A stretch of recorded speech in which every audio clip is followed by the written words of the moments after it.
What's that? What, that bidding? Yeah. My bloody phone, and it's not supposed to be interrupting me. Right, first thing in hand. Oh, it's a little notification to say we're live. Oh, is it? Yeah, hello, world. Yeah, I can get it then. I'll keep him quiet for about 20 seconds. Well, hello, everyone. I've had an interesting week. I lost nearly an armful of blood.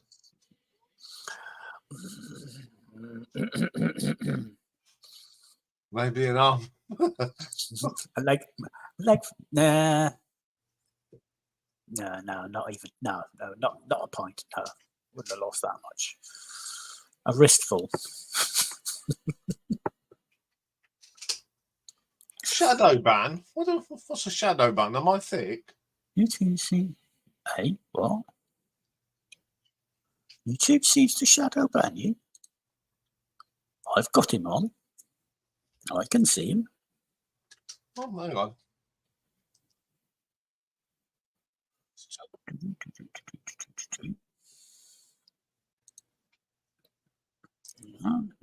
Yeah, it's on.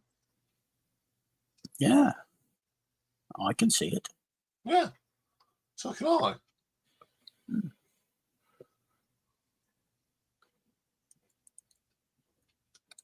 Go to that. Go. All right. Go to that. Right. Good evening, Zeb. Good evening, Pulsar. Good evening, Jason. I haven't done anything. Oh, Rocky punched him in the middle of the night. What he didn't happened? like that. He didn't like that he was taking up half the bed. No, when it gets close, I suffer from nosebleeds, and I think when I recorded the stuff last Friday, I'd finished. I'd got a cup of tea to do all the editing, and drip, drip, drop, little April showers. Oh yes, that's happy 4th of July. Happy 4th of July and all that good stuff. Good evening, Richard. Oh yes, good evening, Richard. Have you been and done your business? That's for you and Richard. I've done. Oh well, I've done my business a couple of weeks ago. Oh what? You mean you were too lazy to go and walk down the road? Well, it's not a case I'm too lazy. I can't get to my polling station. You're not still over in. No, I can't. I can't walk that far. It kills me. On my knee, it's that bad at the moment. So one of the candidates who was canvassing in the area got me a postal vote. Yeah, it's easy. You can apply online for that. Yeah. Anyway, because it's summertime, it's been quite quiet this week. But we did, for some reason, we did get 4,275 views. 7 new subscribers. Not everyone's on their summer holidays yet. So what have you been watching? Well, at number 3 was the US sitcoms, which was a lot of fun to do. Oh, by the way, apologies if you hear. That's me. I'm a little bit peckish tonight because I missed a meal today. So anyway, go on. I thought I've done my synth pop, Richard. I'm ready to go, mate. Yeah. So that's 41 people. The next one was that one-off album I did last week before my nose decided to explode. Thunderclap Newman, Hollywood Dream, 50 people. But the number one watch last week was the sophomore, Bowie versus T-Rex. And David, who's going to win, who's won that after we've done all the usuals. Top short last week, we've got a new one. Deep Purple's Perfect Strangers. Or as Ian Gillan used to call it, the Perfect Street Rangers. 533. So in the 28 days, 15,000 66 people have watched. 27 new subs, so thank you very much. What have you been watching? Well, at number 3 is the Bad Beatles song, 312 people. Oh, I had some stick. We've got a drop down for being at number 1 forever, Jeff Beck. Oh, 342. But at number 1, the Glitter Band, 398. oh, there you go. You see, good music will out. Yes. Top Short, side 1 of Slider. Oh, that is a surprise. 809 views. Wow. Oh, wow. Yeah, That's I think the whole album itself is over 1,000 views, I think, because the part side 2 picked up. Oh, But wow. in the big scheme of things, we're now at 372,913 views. 1,737 subscribers. We lost 2 this week. So what's been happening in that top 4? Well, at number 4, 4,126. Derek Riggs. Oh, he's finally been taken. Yes. And at number 3, Jethro Tull on 4,135. Ooh, that's quite a move. Slade is still at number 2, 4,892. And this week, Status Quo has gone through the 9,000 mark. I have a sneaking suspicion that Status Quo might pick up a bit more because, as we know, it's been announced that they're finishing, they're ending. Yes. And he's going on a solo tour. I think I looked at some of the dates, and the closest one to you is the Stables. Yeah, I went to see them at Wellingborough, but I think Lee and I are going to see them at the Stables because we just like going and listening waffle on. So what have I been listening to? Well, the Guess Who, 11 of the 18, had a little bit of listening time last week because I thought I'd make use of it. I haven't been on best form this week. Half man, and as Dave calls it, half hobnob. 10 of the 15. Stilo Span, 14 of 24. Todd. I've nearly done 16 of 21.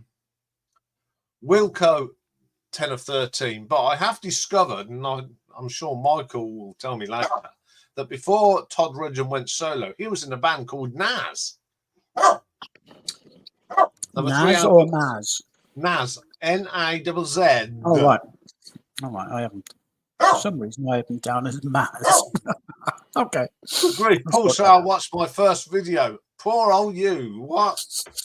Embarrassment. I know. Everything's out of sync. Everything's out of sync. Yes, Naz. No, my eyes is great. I like that. And I have finished Edgar. So that's what I've been listening to. But I haven't been doing too much this week because I haven't been on good form.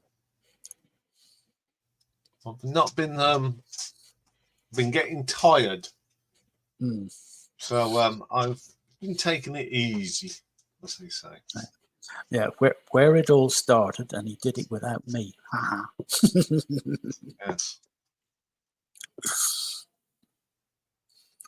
You had to see where it all started, yeah. And it was different. It was different surroundings them days. Different surroundings, different equipment, different software. And 2 doggies jumping up and down like loonies. Yes. Yeah. Oh, God bless her little cotton socks, Marley. Marley. Now the trouble with Marley was she was more adventurous than Rocky. She would literally jump.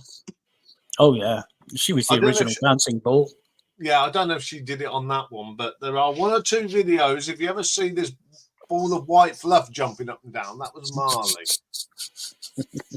Yeah, we're coming up to, I think, is it a second? I think Second, I think. second No.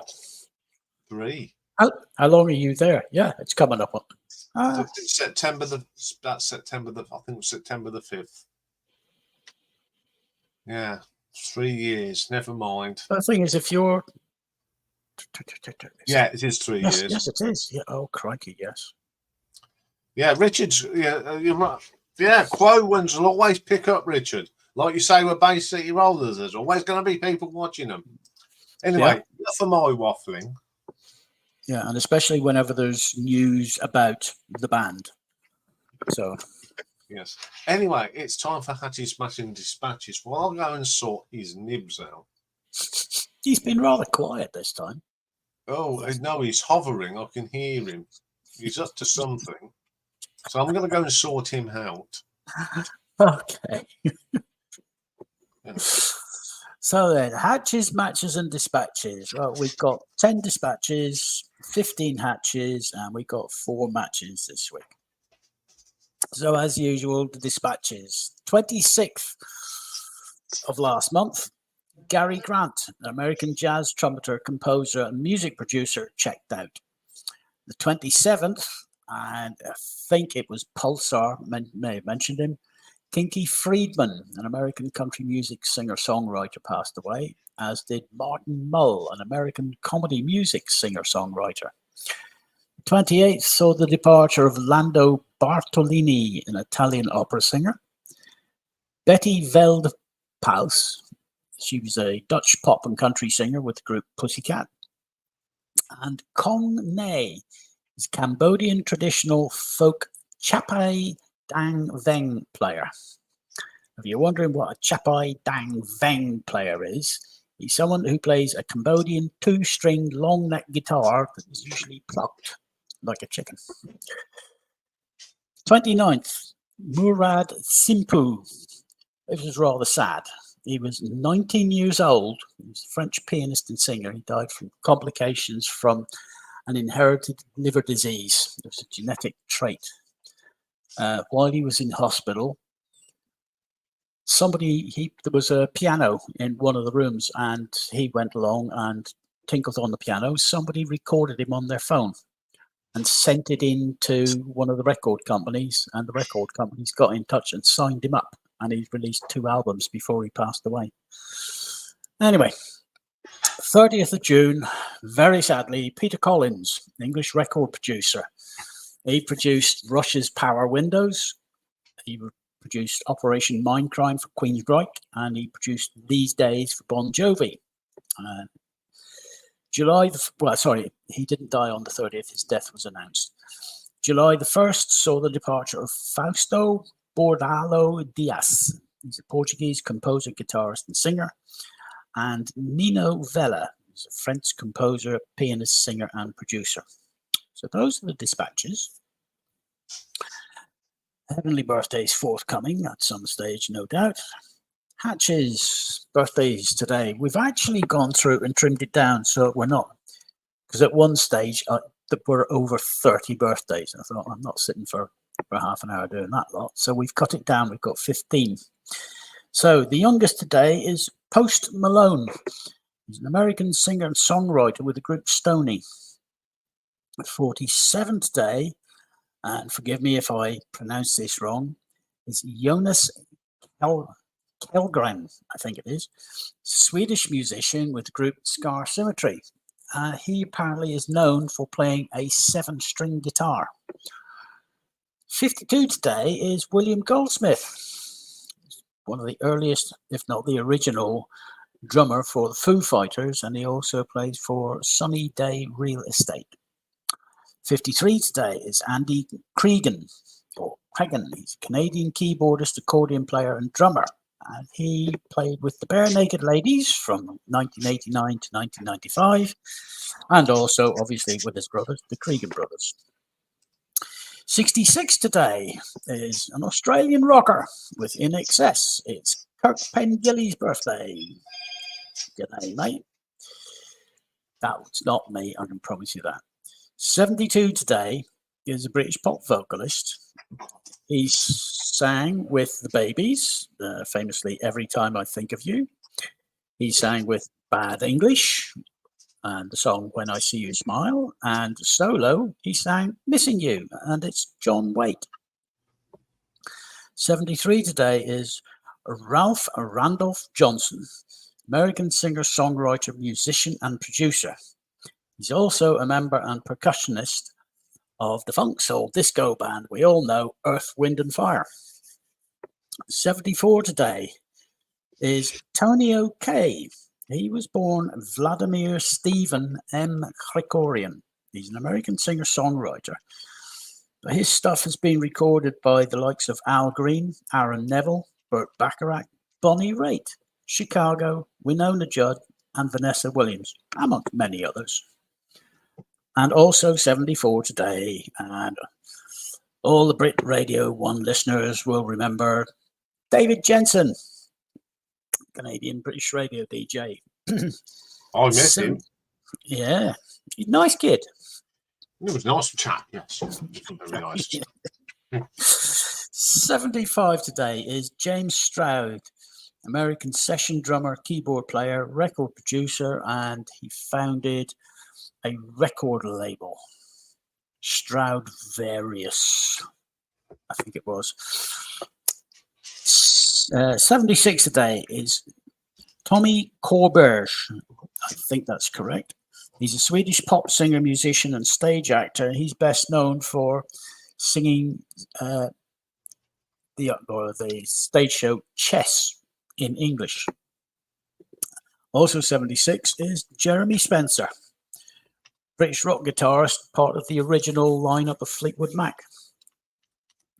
77 today is Bill Schnee. He's an American Grammy and Emmy award-winning audio engineer. And he's done audio engineer for Steely Dan, Bette Midler, Natalie Cole.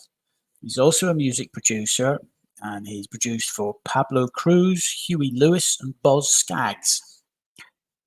80 today, he was born Harvey Goldstein. He's better known as Harvey Brooks. He's an American rock, blues, and folk session bassist.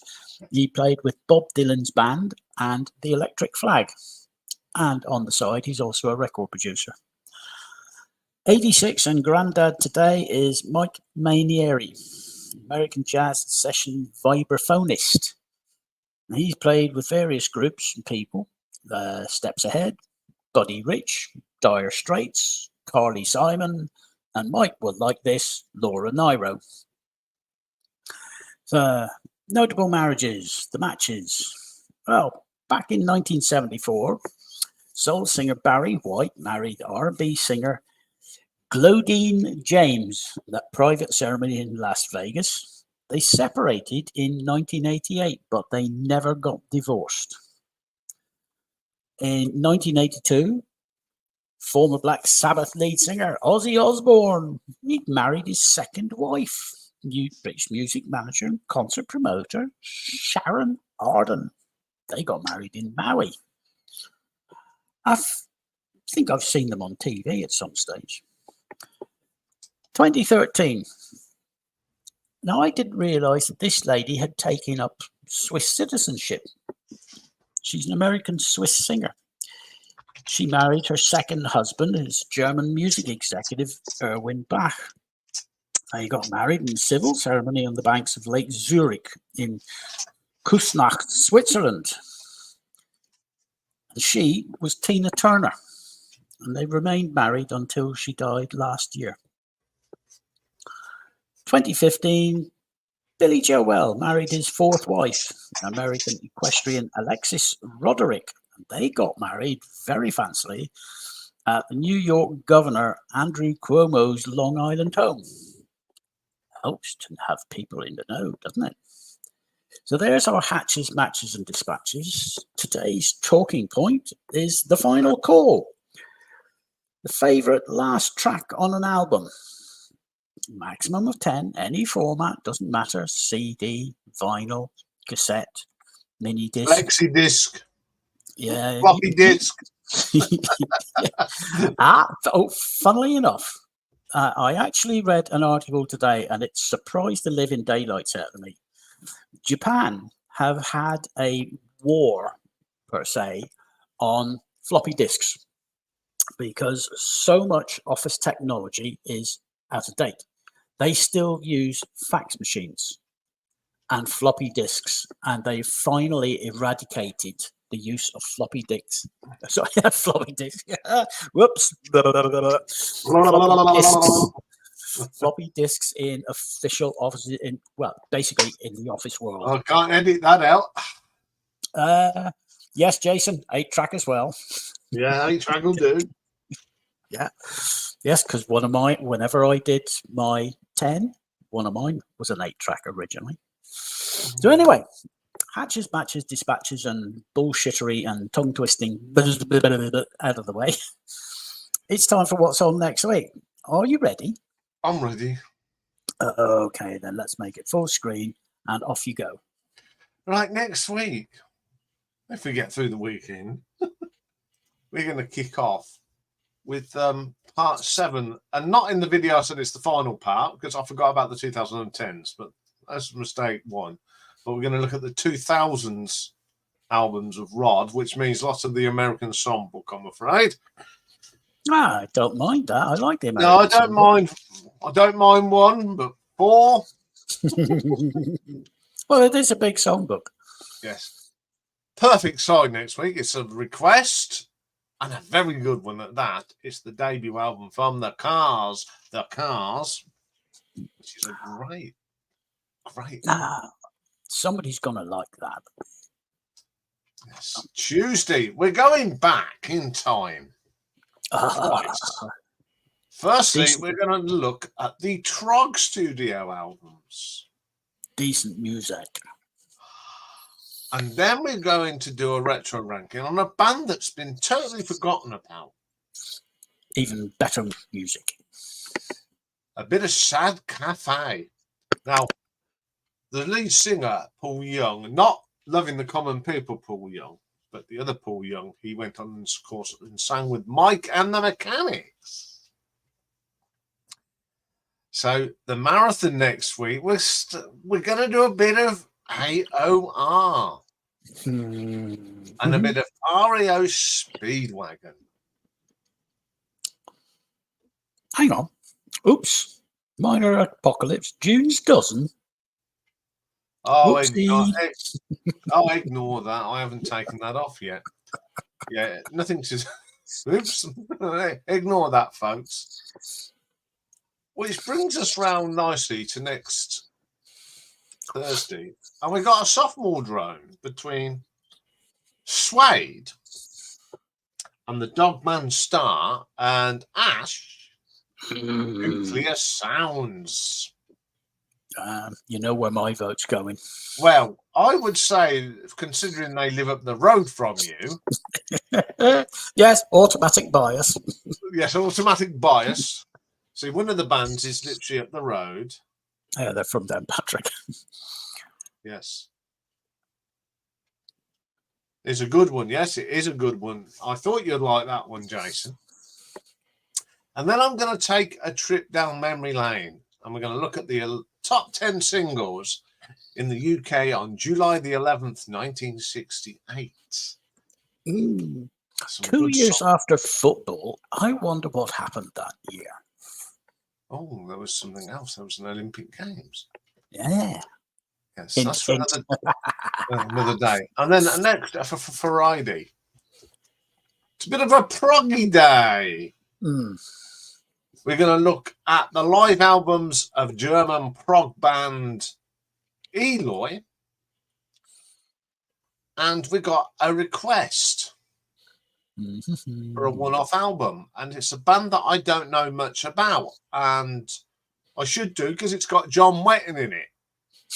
And I didn't know much. I never really listened to this. So I've been listening to it this week. And it's a great album. And it's Mogul Thrash. Yes, Eloy, yes. I thought you two would think. We've only got 2 albums to look at, but they are fantastic albums. So I think you'll enjoy doing those 2. I mean, we're getting through. I have. I've been listening to them this week. We want some more. I think we need to find some more one-offs. Yes. So that's what's happening next week. So plus on Monday there is an extra birthday, but I'm not going to say too much because he might be watching. it's a surprise.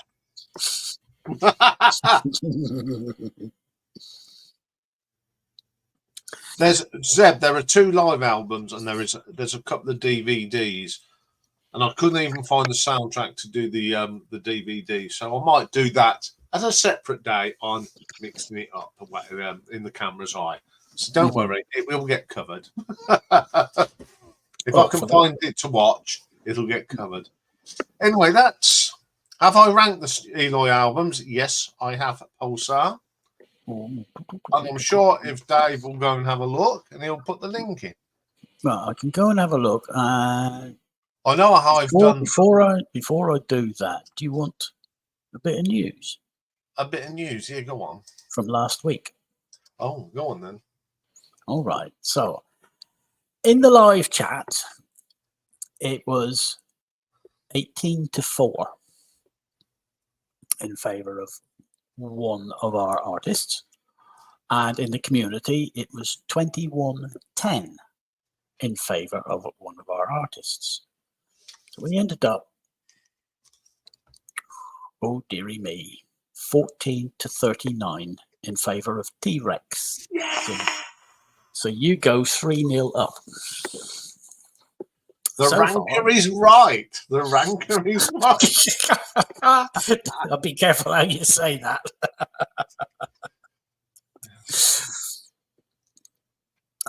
So I've got to go and find Eloy. So mutter amongst yourselves. Yes. While I go and... Well, I think someone's coming up, but he's not appearing. I don't know. It's just a white space, Richard.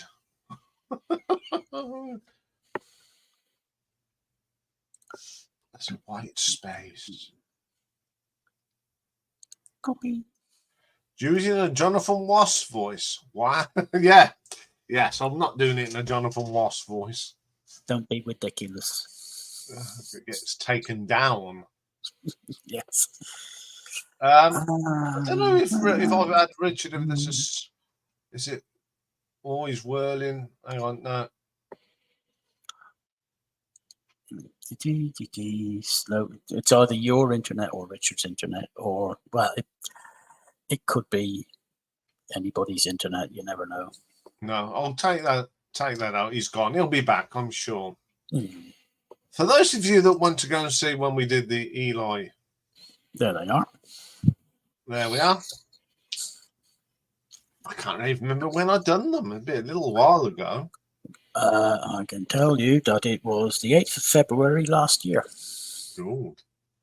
Why is it that people walk around in their pajama bottoms when they're going out? Oh, well, are we talking male or female? Female. They've got to be pajama bottoms because you don't see little bunnies and clouds.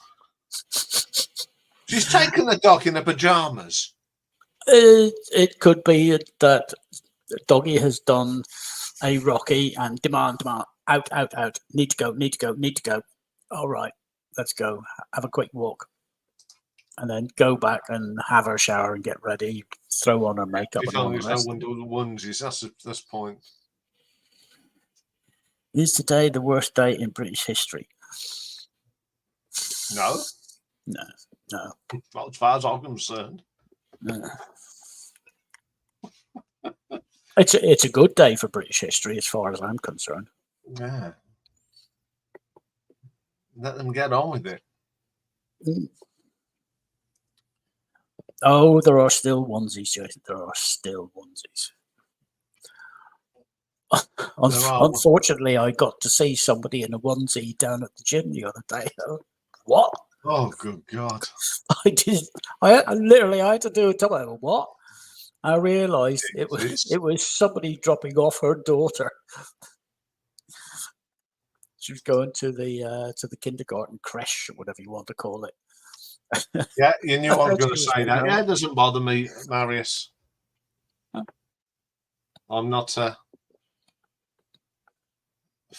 bothered. No, Thought our Jason, politics was.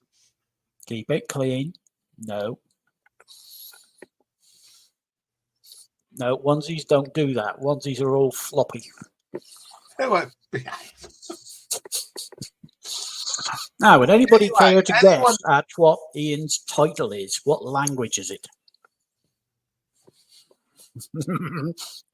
No, you came close, Jason. Yeah. Anyone watch any of the Gladstoneberry? Oh, I watched guess what I actually caught a bit of. 1, 2, 3. I watched 4. I caught a bit of Coldplay, and I still don't like them. But at least they played live. Yes. And No miming. they performed, I think, the best set of the whole weekend. Yeah, you're probably right. Because I mean, the the headliner on the Sunday night, I mean, whenever you consider the number of artists and the number of albums that they have in their catalogue, and you put somebody on the pyramid stage to close out Glastonbury who's only done 2 albums, I don't care if she's a good singer or what. They don't have a catalogue to fall back on. Coldplay, they've headlined 3 times. So either 2 or 3. So either 2 or 3 times. And they did the best set. They were live, bouncing around, interacting with the crowd. Shania Twain. Now you and I, we know that she had Lyme disease. It affected her vocal cords. She had to sing about 2 octaves lower. It's a grittier sounding voice. And then you get the Saturday night headline, Dua Lipa. I'm sorry. She was bouncing around on the stage, dancing away to whatever, and her lips weren't moving, but she was somehow still singing the songs. well, she could What? be a ventriloquist. Nah, no. I mean, I thought we'd gone past the days of mime and auto tune and whatnot. Oh no, that was lots of that in evidence. The other thing is, one of the guitarists, you know, these days I have a lead. Mm. The lead is, and they've got a little backpack on the back of their strap. Yeah. He hadn't even Came got on. a jack plug in his guitar and nothing on his back. So, how was he making No, that sound? Because some of them do it Wi-Fi. No, there wasn't even anything in the jack. You still need something in the jack for Wi-Fi. There was nothing in his. Oh, you're joking. Oh, I didn't spot that. Oh, I did. I went, oops. If you're going to pretend to mime, do it properly. What do you think about miming on stage, Richard? A live performance? Yeah. Mm-hmm. Absolutely disgraceful. Yeah. Absolutely disgraceful. I mean, Dua Lipa, it was obvious she was miming. The girl who headlined Sunday night, SZA, I think they call her. She had backing tracks, backing vocals, but whenever she was dancing, you could see she wasn't singing, and there were no vocals coming out in the background, which fair enough. But she did slip up. She did let that happen a couple of times, but yeah, but it's still glorified karaoke, isn't it? Even if she is singing live through the mic, she's not got a band. It's backing tracks. That's not a live performance. Ian, listen, if you listen or watch the ELO video from the tour in 1978, there's a lot of backing. There is on Turn to Stone. There's an awful lot. Yeah. But the one I did like was when Queen did Bohemian Rhapsody with the operatic bit. They all buggered off stage for a cup of tea while it was on. So they didn't hide it or anything. No, they used to just put the bit of the video up on the stage and everyone loved it. Yeah. There we go. Marius. Good evening, Nick. Yes, he hit the what was it? 1 million for that one video. Yes, he did. Absolutely brilliant. And good evening, Stephen. Good evening, And Simon. good evening, Mike. Hiya. Oh, and All right, I missed one earlier. Good evening, Mick. And bonsoir. Ah, Yes, bonsoir, Ronald. Ça va? Ça va. So, would you mind me going first again because it's a fleeting visit? Yes. Mm-hmm. Yeah, I'm going to my bed within the next 45 minutes because I'm shattered. I have to be up for 6 in the morning. Oh, Okay, no problem. Well, at least. Or do you want to do something first before we No. start? No. Yes.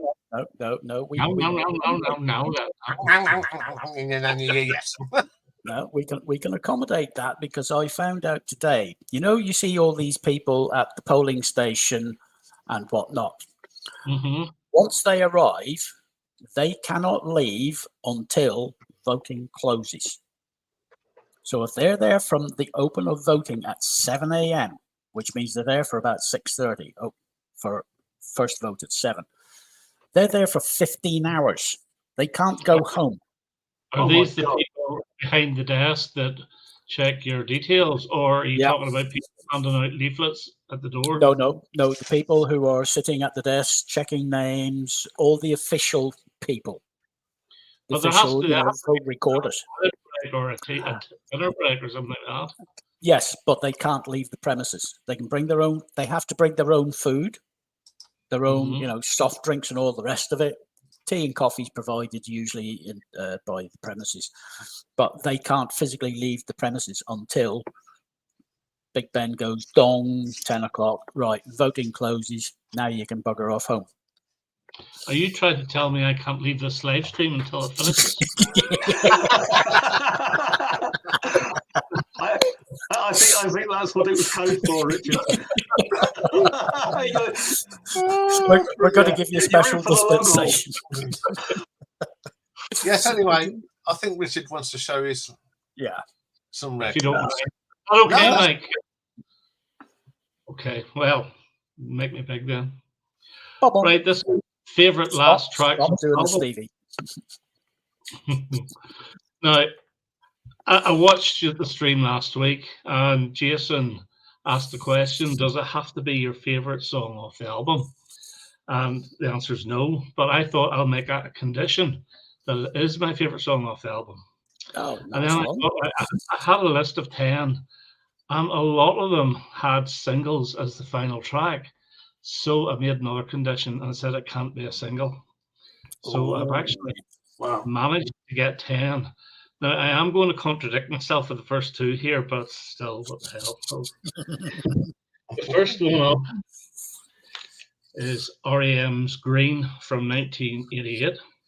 My favorite track off that is the hidden track at the very end, and it's untitled.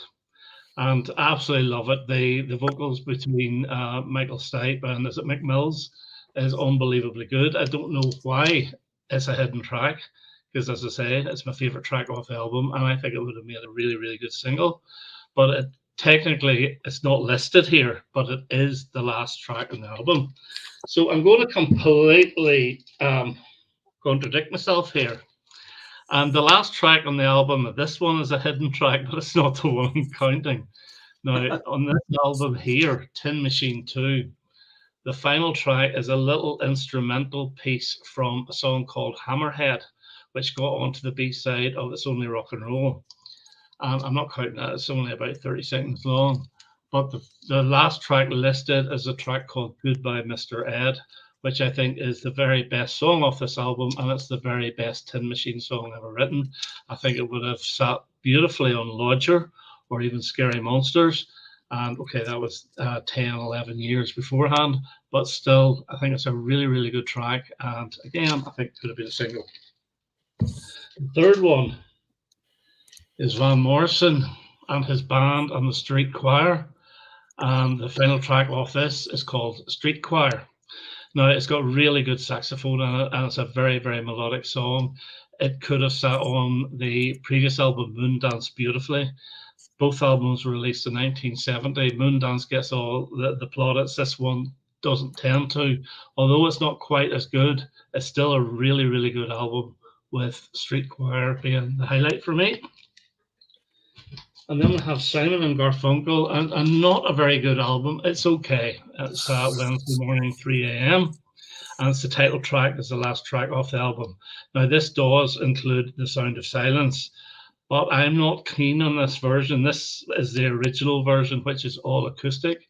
And then I think it was Tom Johnson, or was it, no, Bob Johnson, who put a lot of band backing on it without these guys' knowledge. So it's the same recording, but with a band put on, and that's the version I really, really do like.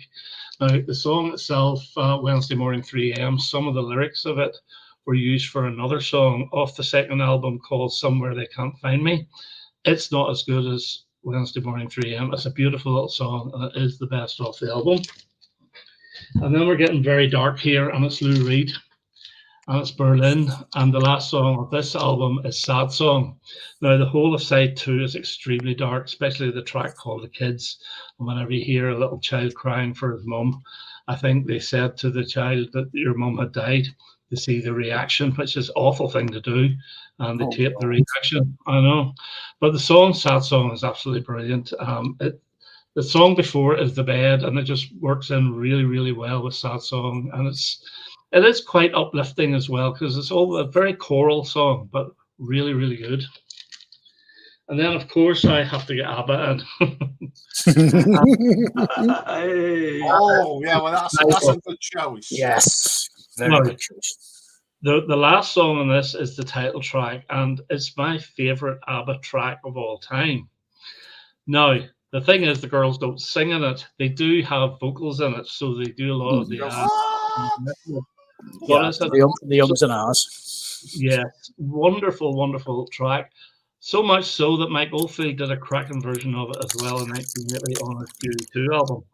Yes. Although this one here is my favorite track off the album, I wish it was the song that opened the album, and I wish Knowing Me, Knowing You had closed the album. I don't think it's a brilliant closer.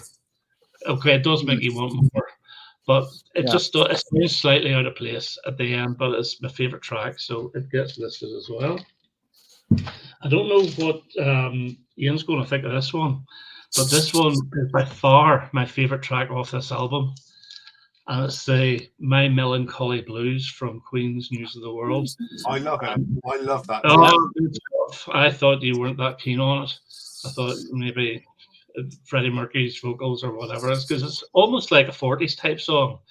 And Mercury's vocals are unbelievably good. Unbelievably good.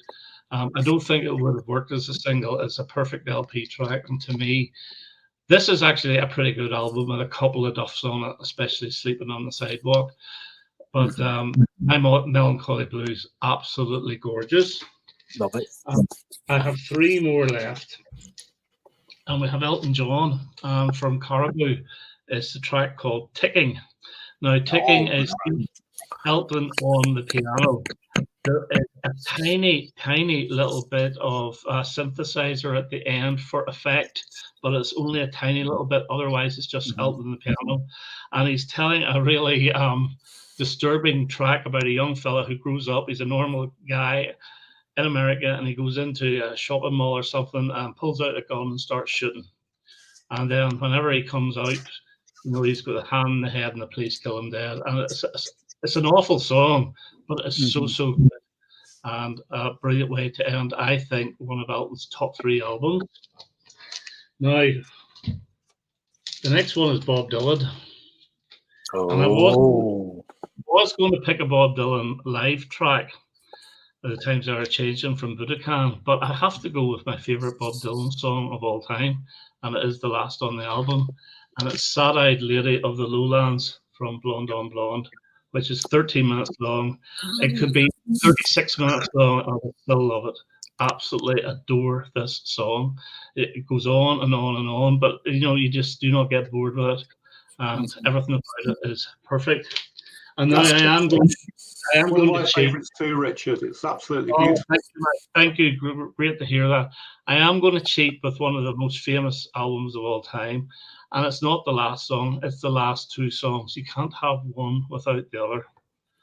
It starts with Brain Damage and Eclipse, which is my favourite duo song of Pink Floyd of all time, and it's the best off this album. So I would agree. Those are my 10 choices. Excellent choices. Hey, I'll just add Jason good to the stuff. thing. That was great, Richard. Yeah. Oh, you very much. excellent. Before Richard goes, is it okay if I go next? Because there's a really good reason why I want to go. Yeah, Right, actually, before you go, You go. There's something I want to show while Richard is still here as well. No, I'll be on for another half hour, boys. I'll be about 9:15. Anyway, Right. good evening, Jason. Hello. Good evening, Jason. Right, I'm going to go. You're going to go? Okay. There Oh, we go. Yes. Da-da. Okay. Look what I've got, Richard. Yo, Aha. I love it. oh, oh, the infinite box space. Yeah, 1982. I'm not a great lover of this album, as you know, but there is one track on here, the last track I adore. And it's the track that nearly didn't happen. Yeah, Under Pressure. And it's Under Pressure. Good song. It is a great song off a rather. No, that is it's a great song off a effing great album. Right, up next, we're going to 1979 when the Weather Favourite runs. I think Lizzie and the Black Rose album. The last track on here is Rose She Dow. Black Rose, a rock legend. It's just oodles of Gaelic twiddling on the guitar from Scott Gorham and Gary Moore. I love that track. I prefer this track to Emerald. And I love Emerald. That was the band. That's a good album. I It's a have that really album. good album. I'll give you 8 out of 10 for effort. Thank you very much. Okay, my next one, I thought, on what Quo track am I going to pick? There's so many good last tracks. So I went for the 1977 Rockin' All Over the World album. And this is a rather dodgy copy of it because it's falling apart. And it's the last track starts a 1, 2, 3, 4, a 1, 2, 3, 4. For those that don't know it, it's Hold You Back. I love that track. It's a great one for live. And back in the day, when I used to go and see them, when he says on your toes, I could go on my toes. Hang on a sec. Cheerio, Marius. Enjoy your 4th. Enjoy your talk. Yes, so that is my next pause. Can I just say before you put that down? Yeah. Hold You Back is the precursor to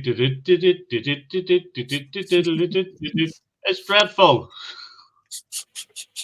Burning Bridges Part 2 or Part 0.5.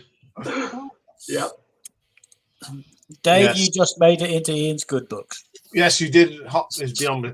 Okay, up next, my other band that I keep showing. Now, what Marillion track could I go for? And I had to go for one off the debut album from Script Registered Deer, Forgotten Sons. I love that track. It's not a political song, it's a song for peace. A piece of what? It's all about Ireland. I know that's where I can make the joke.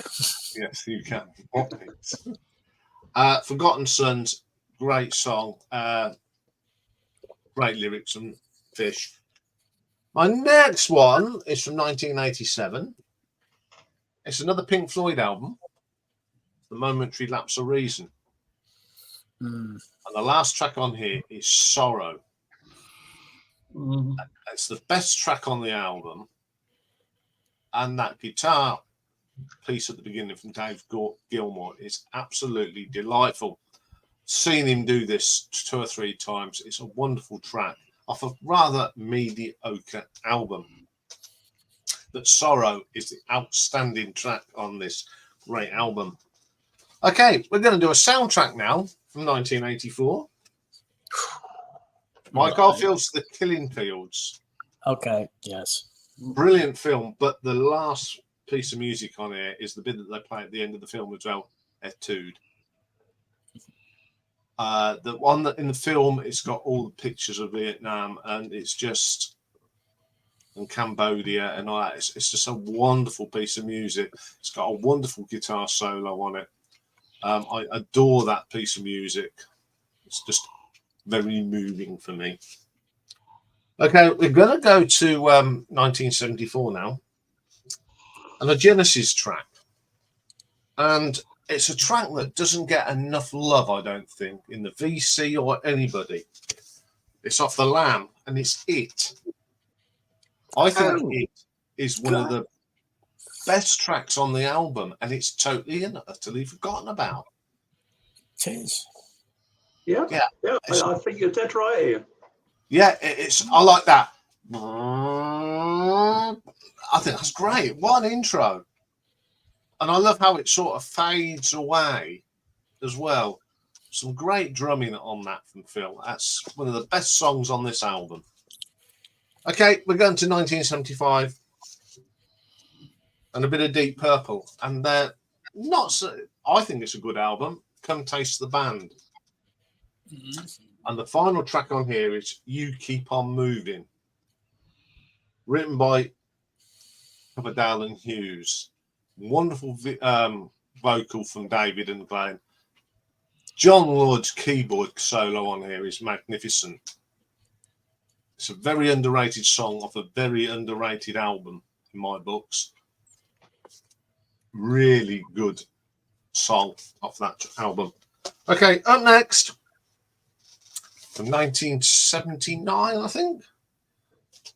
Bit of ELO and their album Discovery. And we all know what the last track on here is. Don't Bring Me Down. Don't Bring Me Down. It's the one track, everything is disco-y on here. It's quite a disco-y album. It's the only one that's not disco. And it's Don't Get Me Down, Bruce. Dave and I have sang this at our Loud and Proud. Right. Yeah. It's a great crowd pleaser as well. I've seen ELO Part 2 do it with Dave, and I've seen ELO done it as well. Yeah, we were up in the box bouncing around, belting it out. Great track. I like this album. Don't get me wrong. I think this is a terrific album. But Don't Bring Me Down. I like it at the end when they just go, "Don't bring me down," and someone shuts the door.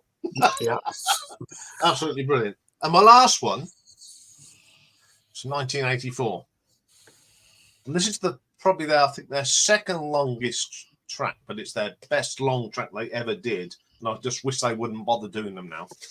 Some Iron Maiden's Power Slave, and it's the one about the poem, the rhyme of the Ancient Mariner. Was Bruce Dickinson used to say, what was it? When he introduced this song, this is a song that don't let your girlfriend shit on you or something. Yeah. The rhyme of the Ancient Mariner. I saw them do this twice live. I saw them on the Power Slaves tour, but the best version of this was actually on the Somewhere in Time tour, because things had moved on from in 86, and they've got this sort of backdrop of like a ship, because he's got the sort of Blade Runner set, and they've got this the creaking of the ship, and it was just magnificent. So there we go. There are my 10 wonderful albums. There's some great last tracks. So there we go. Well done. Interesting choices. Yeah, indeed. I went something a bit different this time. Okay, there's a few of the usual suspects in there, but yeah, I think I think Stevie would have marked his card tonight. He would have done, yeah. Yeah, absolutely, yeah. But yeah, going back to it is forgotten. I think it's forgotten about. It's totally forgotten about because it's that last track, isn't it? It is. And I think also because there's, there's a rather sort of not so easy to follow narrative, isn't there? With but that's easy, isn't it? It's and I think that's one of the tracks that needs to be there to finish the whole thing off. Yes, if you know what I mean. Yes. Yeah. Anyway, do you want to go next? So you've got something to show, Richard? Or? Well, this is not the subject at hand. It's something else. Oh, and I just want to talk to Richard about it because I've got a question for him in a minute. Okay. I genuinely want to know the answer to. Well, on Monday morning, I went down to the bus stop to catch a bus into Leeds city centre, and I missed it by 10 seconds, and I had to wait 20 minutes for the next one. So there's a charity shop right by the bus stop, and it usually is sort of pretty useless. I mean, I picked up a few CDs there, but I thought I'd go in and see what they've got, and I came away with 63 singles. Bloody hell. I know. And the person that owned most of these, I think, somebody called Anna, because she wrote a name on quite a few of them. Oh, yeah. I know. It happens, doesn't it? But anyway, I picked them up for next to nothing because I bought so many.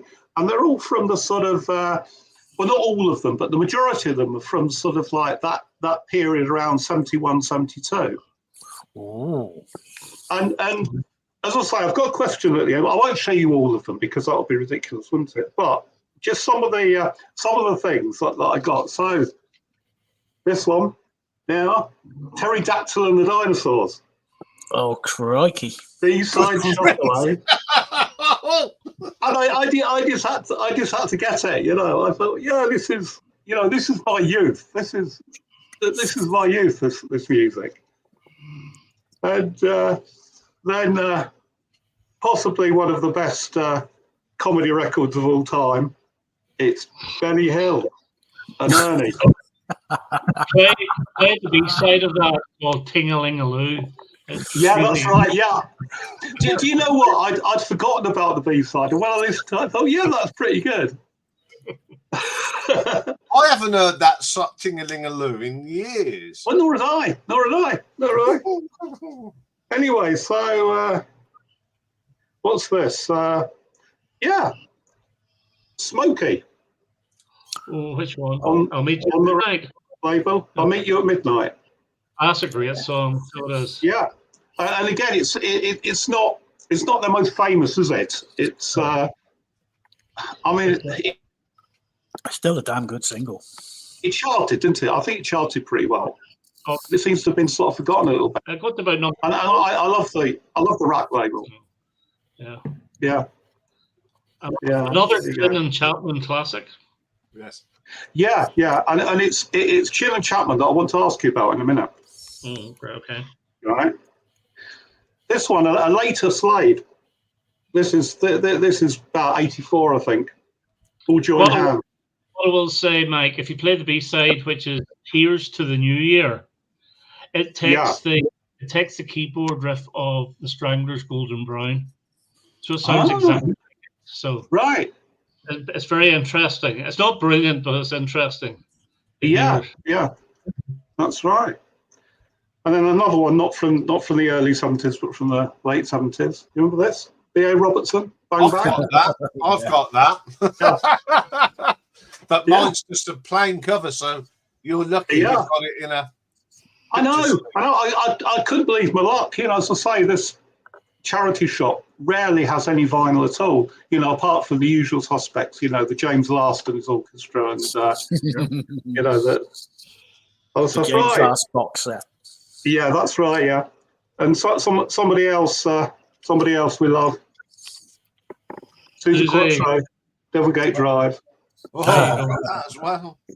Yeah, I think that was my favourite single of hers. Yeah, I can, and as everyone knows, I can do the dance. Yeah. Oh yes, that's right. Yeah. we should all do it later on. Yeah. Right then, Richard. Which is the greatest band ever to come out of the South London suburbs?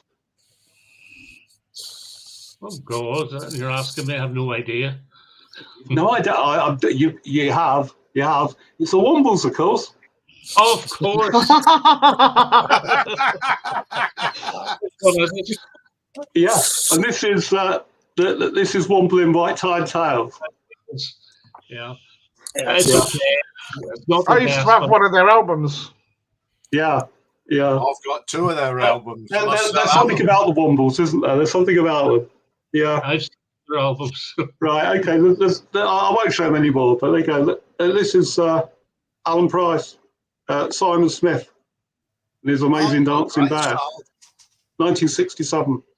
Yeah. Oh crikey! I'd forgotten about Yeah. that. Yeah. And then what else? Oh yeah, just show one more, and that's Blue Mink, Bannerman. Do you know when I saw that label, I thought you were going to lift the Tyrannosaurus Rex single because of the Regal Zonophone label. But not bad for a session band, was it? Yeah. No, the reason I'm laughing is Ian and I were listening to it before the stream started. Yeah, I've got it on.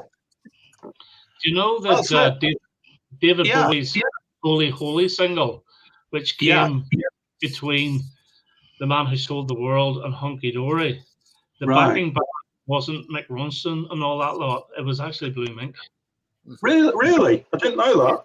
Right. Yeah. So the question I want to ask you is, so do you know why this was? I've got an inkling why it might be, but I noticed that quite a few of these sort of early 70s pop songs that were penned by Chin and Chapman, the B-sides tend to be penned by the band themselves.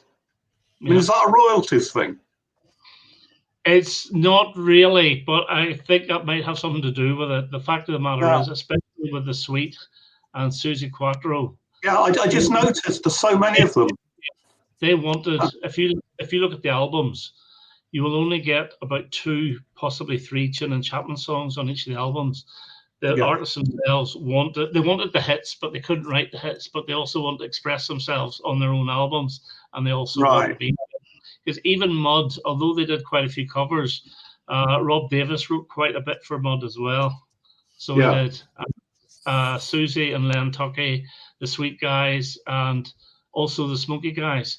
The first Smoky single to be written by Chris Norman was Mexican Girl, and you're talking 1978 now for that, which is 3 years after the first hit, If You Think You Know How to Love Me.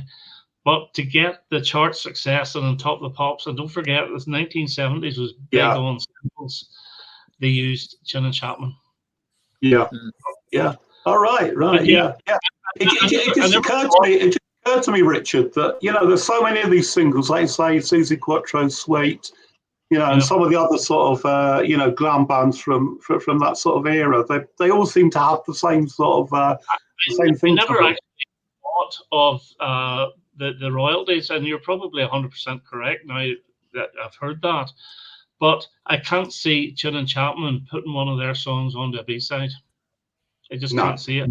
So it either gets an A-side or it's the standout LP track. So if you actually look at Sweet Fanny Adams, the 2 songs that they wrote were No You Don't, which is okay, and AC/DC, which got the name of AC/DC for AC/DC, and Joan Jett covered it. I know Ian's not keen on that song, but it is the catchiest track off the album. The rest of those Sweet songs were written by Andy Scott and the rest of the guys. Yeah. All right. Anyway, thanks for that, Richard. I knew you'd be able to throw a bit more light on it, so that's what I wanted to show you. Thanks very much. That's always the man of knowledge, the man of glam rock. He knows more about glam rock than me. That's not saying much. That's what I was thinking, Dave. Anyway, can I just say before, I know, Mike, are you going to show your 10 albums now? Well, I could do unless Well, I'll stay Jason for wants both. to. But whenever you were showing, mind. whenever you were showing these videos, isn't it weird that the actual single, the label, takes you back in time? Because whenever you the blue one, what's the name of it? The Jonathan King label. I automatically thought of Tennessee. UK. Yes, the UK label. I automatically I thought this is going to be Rubber Bullets or Donna. You know? Yeah. But there's certain record sleeves that sort of like I associate them with actual bands. Like there's the RCA, green and white label. Exactly. Sleeve, that's sweet, isn't it? And the red Polydor is Slade, isn't it? I know there's lots of others. The rack label as well. Incidentally, the rack label, I don't know if you're aware, that's the UK rack where the ship is moving away.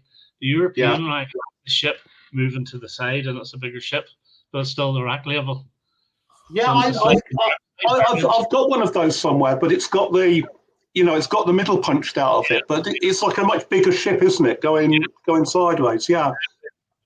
But it's really, I love seeing it. A Polydor one. If you lifted one of them, I would say that's Slade. If you lifted an RCA Orange, I would say exactly, that's and as you say, there's the UK label. Yeah. And then, I mean, Vertigo, the first band you think of is Status Quo. Yes, I do. Yeah, it's strange, that, isn't it? Yeah, Status Quo is Vertigo. Yeah. But yeah, anyway, thanks for letting me show those. Right. Well, that was great. I mean, it's funny that we were playing Bannerman and you show it as well. That's a bit freaky. Yeah. Anyway, do you want to go? Or do you want to let Jason go? Let Jason go. Yeah, and I'm prepared, so just you say when. No.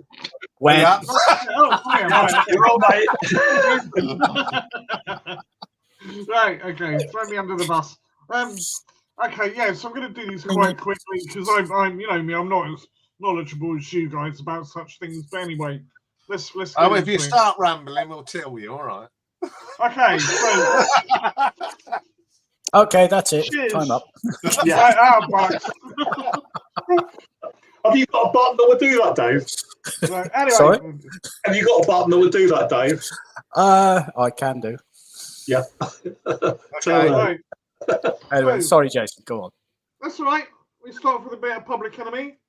And the track that I like, the end of the track on this is 9-1 When It's a Joke, which, if anybody knows it, it's basically about police in the ghettos taking ages to respond to anything unless, there's a black chap doing something that he shouldn't be doing. When they need them, they're not there. So that's that one.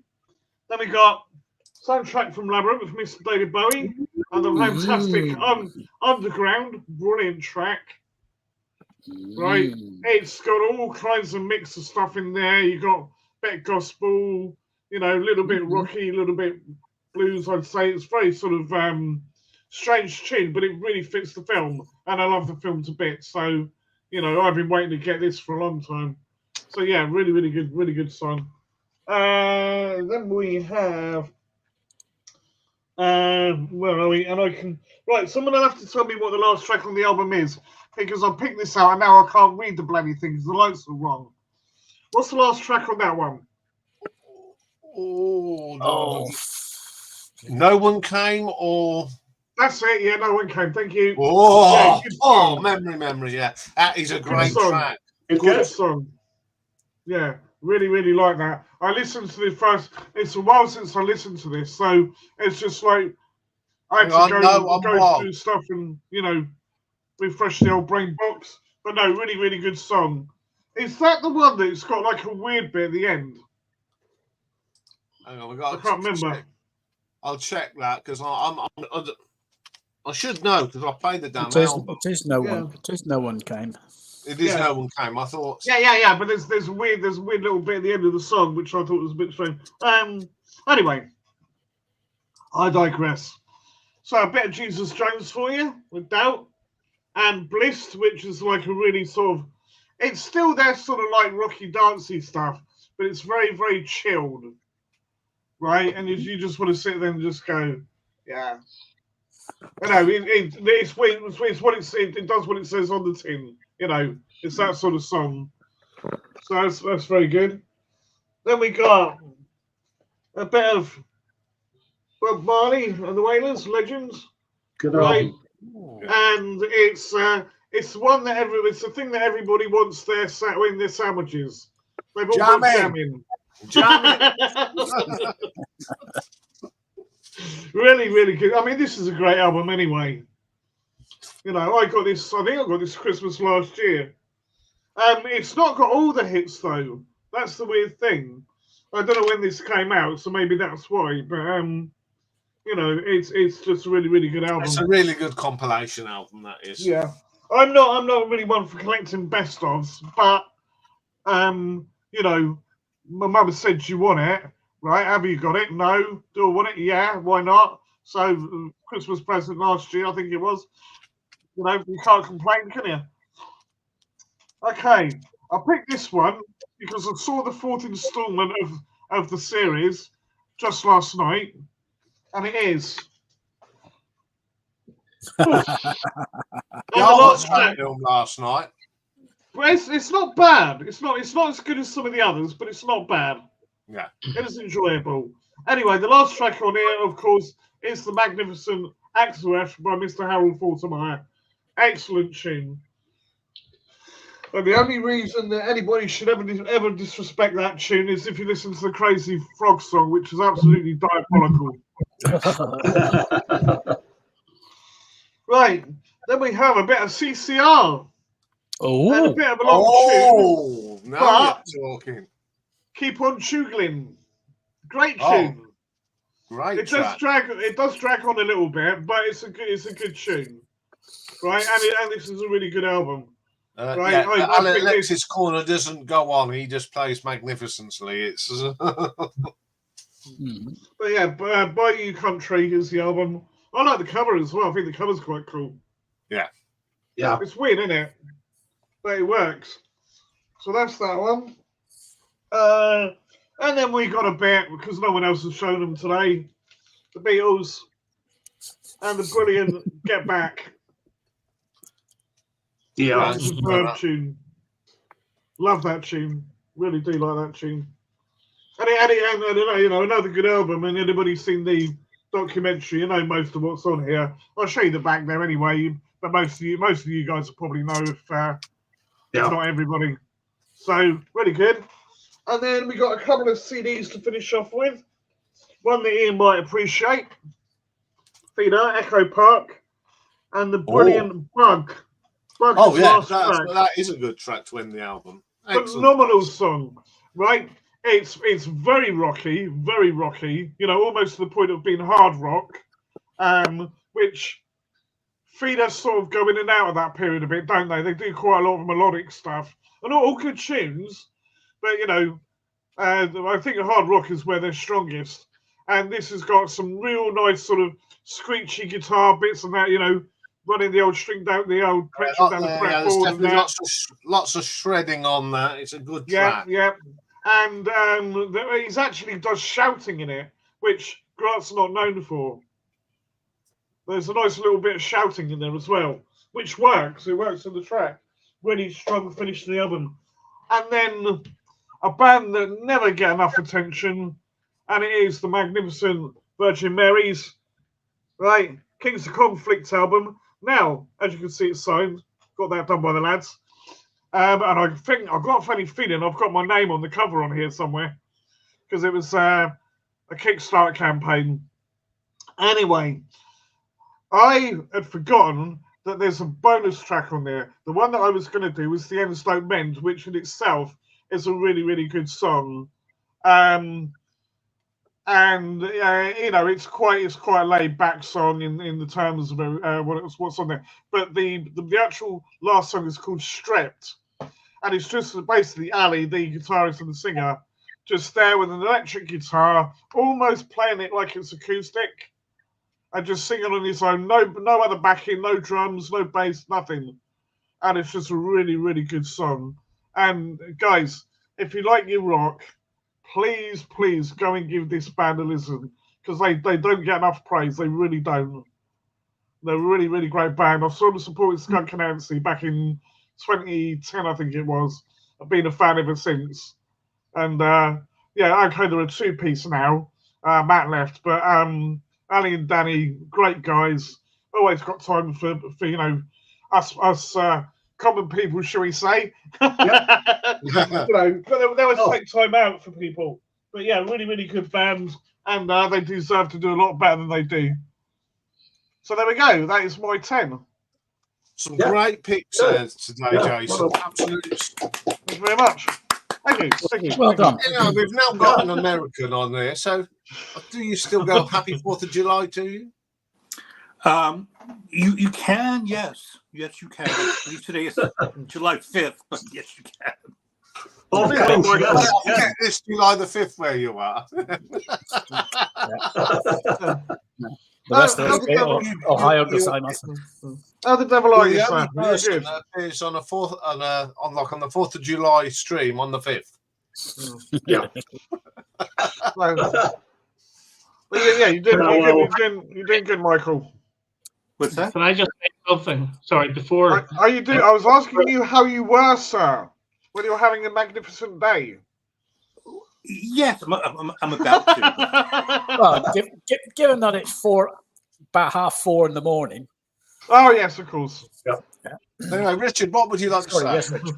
Yeah, just to make this clear, because I'm going to leave now, and I always leave once Michael comes up, and it's not done on purpose because I'm very fond of Michael. So just don't think I'm leaving because you're up, okay? I understand. But I am going to leave, and I'll watch the rest of the stream tomorrow. Thank you, Okay, Richard. Richard. Thank you very much for coming up and showing Good to your see you, rep. mate. And I will see you on Richard. Saturday. See you on Saturday. Okay, all the best now. Okay, Bye-bye. okay, cheers. Bye-bye. Thank you, Richard. Yeah. Yes, Richard and I will be doing 80s synth pop on Saturday. Excellent. Oh, that'll be interesting. Yes, I've enjoyed doing that one. I've been playing it now. Especially I've just started going through the 80s stuff, so yeah, that'd be good. Yeah. Well, Oh, yeah. Bonsoir. Oh, Hi yeah. dear. Just to make clear, I didn't wait Richard's going. Just to make, we have to be careful on the VC, you know, guys. Yes, That's right. That's right. don't want to send Very- the wrong vibes. A very Mate, sensitive like community. Easy. It's so easy to make a dreadful faux pas, isn't it? Yes. A faux pas, Poor bloke French. start- Good French. Yeah, Yes, poor bloke will exactly. start getting paranoid. Funny. So poor bloke will start getting paranoid. Anyway, Mike, have you got? I'm going to blame Jason because he mentioned Crazy Frog. Yes. Oh. Well, hush my mouth. Yes. Good job on all. Pass the bleach. Yes. Anyway, I did Michael. Mike, do you want to go next? Yeah, I'll go next time. I'm ready now. Yeah. Okay. Once again. Right. Here we go. Right. First up, Oh. Calls of the Crimson King. Now this is an album that's quite dear to me, really, because it's the album that got me into prog, really. Oh yes. My friends, my best mate's elder brother was really into prog, and used to listen to his albums, and this was one that I really liked. And the final track on side 2 is 8 minutes and 48 seconds of the title track, Call to the Crimson King. So that's the first one. I always found that cover a bit scary. It is a bit, isn't it? It's a bit. It's a bit nightmarish, isn't it? To say the least. Yeah. It's Well, good there you though. go. I do like it. Yeah. Right. Next up, probably one that is a little bit obvious. Lynyrd Skynyrd, pronounced Lynyrd Skynyrd, Interesting. and Oh, yeah. no prizes for guessing what the last track is on this album. It's Freebird. It's Freebird, of course. Freebird, yeah. And it's a real sort of rock and roll cliche, isn't it, Freebird? But Yes. somehow I never get sick of it. That's a magnificent tune. Yeah, I just love it, and yeah. So there you go, Lynyrd Skynyrd and Freebird. Next one, a bit of French pop. Oh, yeah, nice. François Hardy, and this is. This album is called François Hardy, like about 4 or 5 of her other albums, but it's more commonly known in order to sort of differentiate it from the others as La Vie en Rose, and that's the final track on the album, and she does an absolutely magnificent job of it. Doesn't she look delightful there? She does. Well, yeah, but she looks absolutely delightful, wherever. Yeah, but that picture is just delightful. Yeah, there's something. I mean, she sort of epitomizes sort of like 60s French chic, doesn't she? Yeah, Yes. There's something about her, that's just. She looks absolutely splendid. Yes. Yeah, you could say that. Yeah. Right. Right. The first Cure album that I bought. Oh, Cool. Yeah. 17 Seconds, and this album, this album is great, all the way through, really. But yeah, final track on this is, again, it's a title track. It's 17 Seconds, and I think it leaves you wanting more. That's Right. what I think I like about some last tracks. They do it on purpose because you can't wait for the next album. Yeah. I mean that's right. I mean I must say that a lot, but a lot of these albums, I really love the last track, but the last track isn't necessarily my favourite track. No. But this next album, the final track is undoubtedly my favourite. One of the all-time greatest tunes, and here we go. It's Portishead. Oh, brilliant. And Dommy, and of course, final track is the magnificent Glory Box. Excellent stuff. Excellent. Absolutely brilliant. I've got to get that on vinyl. Yeah, it's just it's just an absolutely brilliant album. But Glory Box is just something else. It's funny. Absolutely magnificent. Yeah. It's funny. They took me a while to get into them. I saw them. I think they were on Jules Holland or something like that. Yeah. And first of all, I was like, "Oh, I don't know if I like these. These are weird." And well, they're different. Well, that's it. That's why. Yeah. Yeah. But if you sort of invest the time, that. So, yeah. I mean, Beth Gibbons had a solo album out last week or week before, and that's all right. Okay. Brilliant as well. Absolutely brilliant album. So that's Portishead. And of course, one of my favourite bands, I had to show something. Yeah, Kiss in the Dream House, Susie and the Banshees, and the final track is actually a single. It's Slow Dive, and I absolutely adore this. I love the drumming on this, and Susie's voice, and it's very, very goth, I think. Even by their standards, and it's some fine drumming from our budgie, isn't it? Yeah, absolutely. And I mean that kind of it sets it apart, I think, from a lot of the old stuff. How does he do it? How does he get that sound on a drum? Yeah, it's almost like a sort of an African sort of vibe, isn't there, to it? Yes. It's not your normal sort of rock drumming. Yeah. So there you go. So Slow Dive. Right. Now then, what's next? Oh yeah. Right. Oh, is it the right way up? Oh. Yeah. Yeah, that's it. You got it. Yeah, I know. There's 4 sides. 4 sides. It took me four goes to get it the right way up. Yeah. Neil Young and Crazy Horse. Ross Never Sleeps, and it's Hey Hey My My, Into the Black. And of course, it's sort of it complements the opening track, which is My My Hey Hey, Into the Red. You know, so yeah, I mean, I love this album, and I love the final track. So that's it. And I thought I hadn't shown a bit of Neil Young for a while. I was going to show After the Gold Rush, because the final track on that is Crippled Creek Ferry, which is almost a sort of throwaway track, but that's you know, that sort of gets me as well, you know. So there you go. Right, someone you probably not heard of, and there you go. This is a lovely album cover, and it's an Austrian lady called Anna Plasch, and she goes by the name Soap and Skin. She's a songwriter and keyboardist, and the final track, as you can see on this, is What a Wonderful World, and she really does a good job with it. You know, the Louis Armstrong classic. Wow. And this is a fantastic atmospheric album. It's just lovely.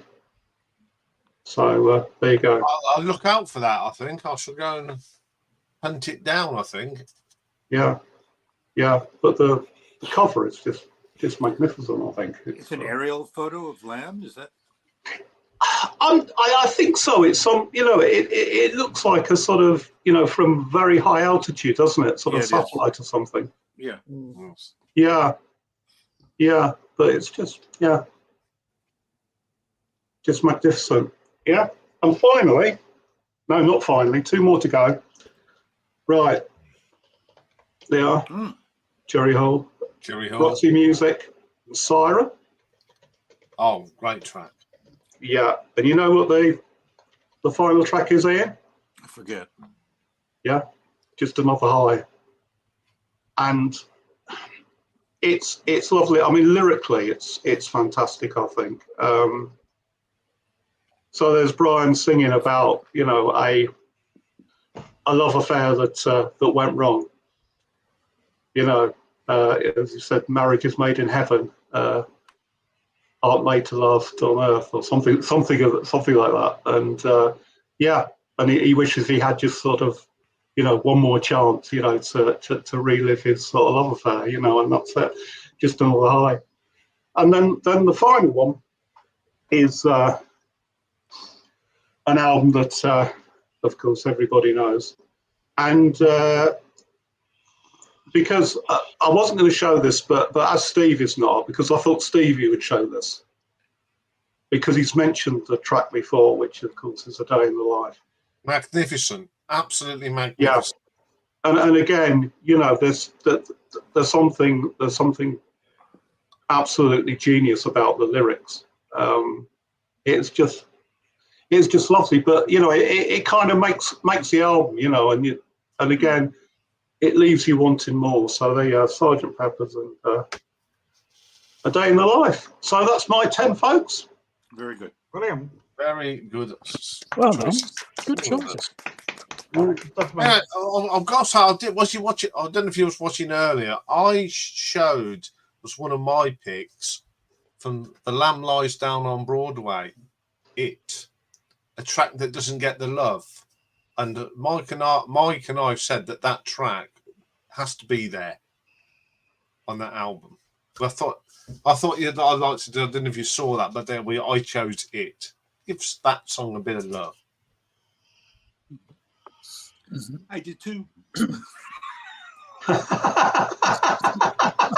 all right. I just ruined it for you.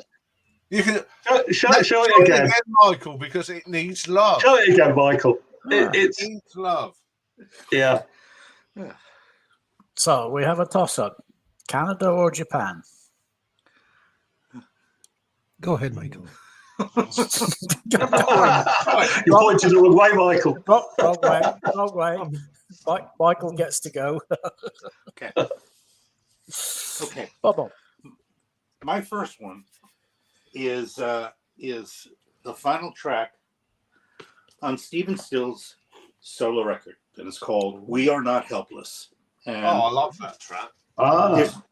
there's no spacer before the song. It just happens, and it has an orchestra to it. It's a gospel song, and it also has a chorus accompanying him. And one thing I realized is that you're going to see in my choices is that these are all like really uplifting, rah-rah songs. And somehow it's not so much that it falls under this category of the well, yeah, it is. They are. It is truly the best final track of the record. It's a track nobody, people don't. I don't think people associate with this record because it's so different. But that's it. We Are Not Helpless. And my next one, of course, is it. Hey, big hand When up it's all cold, it comes slow. It is warm. Just watch it grow all around me. And it's really, really simple lyrics. And when they performed this, they did it all with the text of the song on the slides. That's all they had, if I remember correctly. And it's an energetic song from the moment that it begins, and it's hard driving, and I guess the theme is it leaves you wanting for more, and it's the greatest track on the record. It's my favorite. And we've had this discussion before. It should have been a single record, and maybe we'll get to that project where we decide on what are the best tracks to make that great single record. My next one, believe it or not, I've never shown this before. It's Dusty Springfield, and it is not the song that's on the record. It's on the extended CD, and it's called "I Found My Way." And if you get a chance to hear it, she never recorded it live. There's only a few studio tracks, few studio uploads on YouTube. It is a gospel song. It is Dusty Springfield singing "Has Good" as Aretha Franklin. It is frigging amazing. I Found a Way. And I was never a Dusty Springfield song. I thought everything about her was manufactured when I was a kid. Like, how does this British woman have a name like Dusty Springfield? It really seemed, to an American, it seemed so fake to me, And but I Found a Way. It's a great song, and I don't know why audiophiles love this record. People always read, I got a new stereo. What should I get? You should get this Dusty Springfield because it's so great. It's okay. It's an okay record. It's not that great, but I Found a Way is just amazing. My next record, and I included this on a short of mine that I just made of a used clothing store. A short that completely bombed, but it's called Valdez in the Country, and it is all instrumental. It's just was written by Bobby Hathaway, and it's kind of a Hispanic conga type song, and they're all yelling out as the song begins. But it's incredibly hard driving song. It is typically what they call East Bay grease. It's that style of music, made popular by Tower Power. It's just kind of like hard driving, like Latin sounding. And again, it was written by the late Donny Hathaway, who I think died soon after. I don't think he was alive when this record made it out because he committed suicide. He produced this record. He wrote a couple of tracks on this record, of which one is Valdez in the Country. And just great. My next one, and it's funny that I'm showing this today, but again, like I said, like rah, get out into the streets. Volunteers of America, right? I don't know if it is such a great track, got a revolution, get to revolution. It's a call to action, right? And that's kind of like why I chose it. And I've got the next one I show is another call to action. Get out there, get out into the streets, protest, speak your mind, And the inside jacket, it's not Vegemite, it's peanut butter and jelly. Isn't that disgusting? Oh, lovely. Yeah, what's this? That's what I found when I was in America. peanut butter and jelly in the same jar. No. Stop Oh it. no, that's horrible. Blasphemy. I Forget know. congeal and get manky. It's I one of don't those think they do. Jell-O or something. Anyway. I don't know what, but it looks revolting. It does. But you brought us Vegemite. Roadkill sandwich. No. We have Marmite, We brought you Marmite. The Australians brought Vegemite. and that's foul. Yeah. Sorry, Australia. But it's foul. Okay, this guy, Charles Bradley, the final cut on his record, Victim of Love, is Through the Storm. Just a fantastic soul song.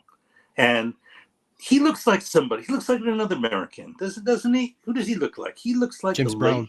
That's James right. Brown. Yeah. And he was a James Brown impersonator. That's how he made his living for many years. And people would say to him, geez, you have such a great voice. You write great songs. You should do your own thing. And he waited until very late in life. And he recorded a few records before he died. And this is one of them, Victim of Love. I was introduced to this by Spittin' Bobby.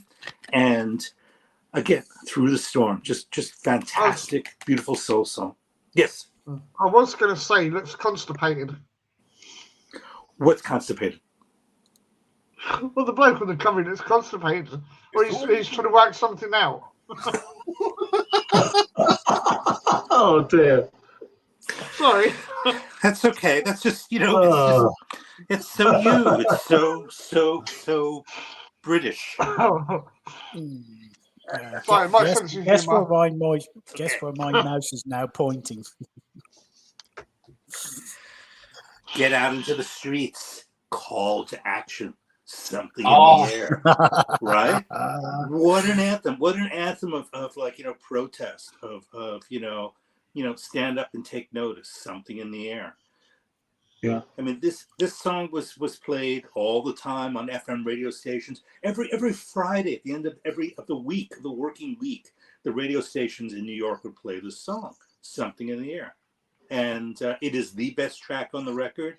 It stands out. And again, that's my killer. My next killer is the cover of Flying by John Baldry. That is, it falls under the category of better than the original. And on it, he is backed up by the late Leslie Duncan, who wrote many songs with and for Elton John. And it has the whole band on the record. Caleb Quay, Ron Wood is on this. Elton John plays piano and organ. It is an amazing production of Flying, probably the best cover of the song. And Can I, yes. I'll ask a question. Is that Long John Baldry? It is. It is. Yeah, Same person. excellent stuff. There you go then. Yeah, no, he's done some excellent stuff. Yeah, Great good, record. very good. And Rich Kids Blues by Terry Reid, right? Which is this? I believe this is his second album. I have it on CD, and just really shows off the quality of his voice. And he was super lungs. That's how they called him. And his early stuff is just great up until River. This is a fantastic record. You can still get this in Japan on vinyl. It's not that expensive. I just haven't found a good enough copy. And nobody's saying anything. So no lovers of Terry Reid. I mean, he's one of yours. I've heard of him. He's played some of the stuff I've listened to. He's been a guest on, and I think he's been on a couple of live albums I've got as a guest coming on at the end. I mean, he's a great singer and he's a great guitar player. I think we know the song better because Marianne Faithfull did a cover. That's right, yeah. Yeah, you're right, Dave. But yeah, it's a great song. There's some footage from Glastonbury where he does Dean, the song Dean off of River, and the late David Lindley is on it with him playing steel guitar. His vocal range is just incredible. He was supposed to be the lead singer of Led Zeppelin, but he turned it down because he had tour out. He was going to go on tour to open up for the Rolling Stones, so he turned them down. But he was first in line before Robert Plant to be the lead singer of Led Zeppelin. And my last one is a call to action song. It's a song that was written as a joke. Friends of the songwriter said to him, please, write a really cheesy pop song. You can do it.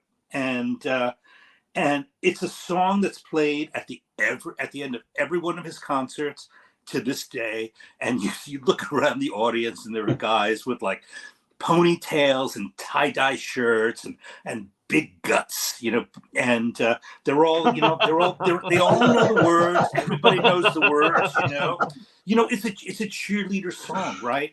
And it's Just One Victory by Todd Rundgren. And I recommend. Oh, we've seen that before. We have. I'm the big pitch fan. Yeah, well, you can, and that concludes my 10. You can. I listened to a cappella this week for about 5 minutes. It's not his best. I thought I've had enough of this. I'm not going to listen to any more of this. I think I'll make my conclusions on that. How's your ranking project coming along, Ian? Well, I've done. Are you 16. able to do it? Wow. Do you think of me every time? I and do. Go like, I bet you do. You go like, I cannot believe he likes this stuff. Yeah, and that's it, Michael. You plant that seed. You plant that seed, and it grows. And I've been listening to Nas as well. Wow, you know more about him than I do at this point. Yeah, I was looking to see what I've got to listen to next. I went, Nas? Hello? Found them on Spotify, been listening to them, and they're pretty good albums. They're proper 60s sort of poppy American albums. What went wrong? You mean why didn't they take off? I don't know. There were just so many groups at that time. Yeah, they just weren't. They didn't take off, did they? Yeah. Too many in the pile. Too many in the pile. I'm just gonna say, right? Yes. No one's done it yet. Oh, thank you. Oh yes, absolutely. That's my fault. Sorry, Mike. Yeah, especially the last one. Yeah. Mind you, I thought you might be Album. feeling left out if. Yeah. I thought you might be feeling left out if we didn't do it. You see, so. Anyway, having said that, I just had a thought. The problem you had this week, Ian, on Friday. Yeah. I'm going to blame you listening to a cappella. Yeah, that could be the reason. Was he singing in the shower or something? No, he woke up having a nosebleed. I had after I'd finished doing the recording on Friday morning, I had a terrific nosebleed, a huge one. And thank you very much for those, Mike. Thank you I know we finally caught up, but thank you. I was dreadful. That's why I didn't go on Simon's. I looked like death warmed up. I was very grey, no colour. So, yeah, it wasn't too good. I haven't been that brilliant this week, so I'm a lot better. Anyway, enough of my ailments. I think we need to go to Canada for a bit of cool music from Ramon. Yeah, definitely.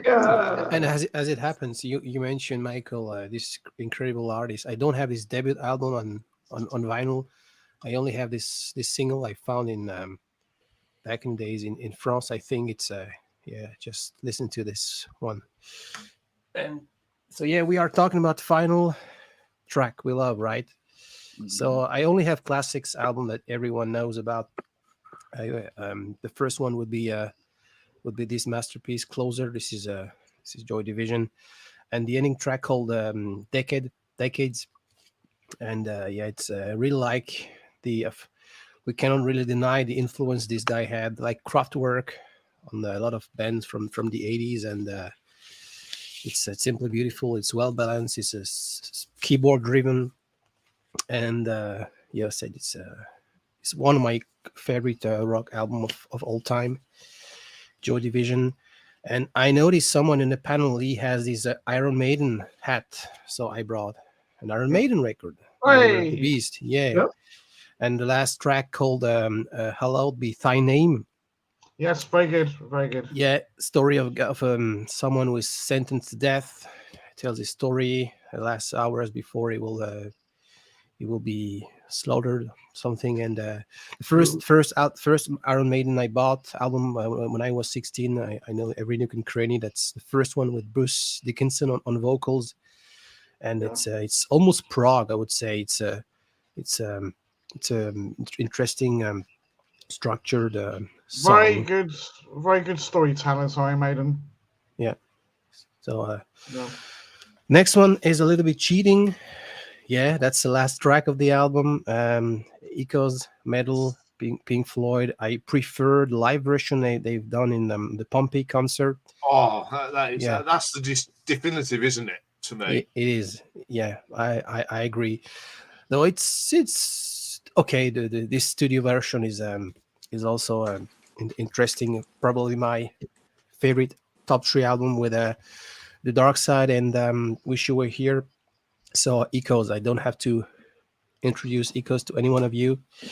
Then I'm giving a shout out to Stevie. We discussed about this album in one of his videos. Stanlow, that's the ending track. that is a good track.